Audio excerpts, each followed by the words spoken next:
Ruido respiratorio normal. Vamos a empezar de nuevo.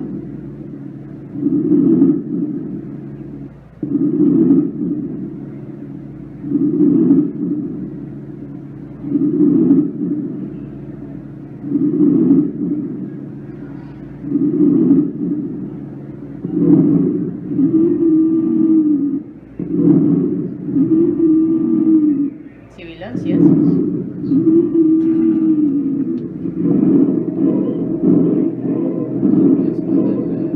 La caverna. Otro tipo de sibilancia. La caverna es esta, mira.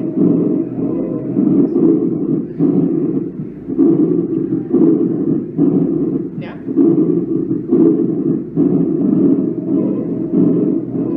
¿Estamos? ¿Sí?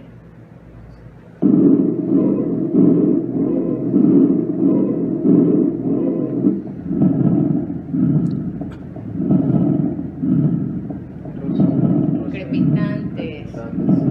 A ver, la diferencia. La diferencia del roce. El roce entra. ¿Ya?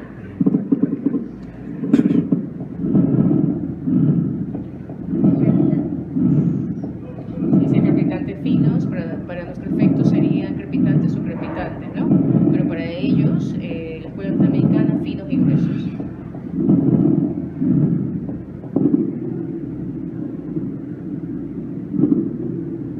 Crepitantes gruesos. ¿Estamos?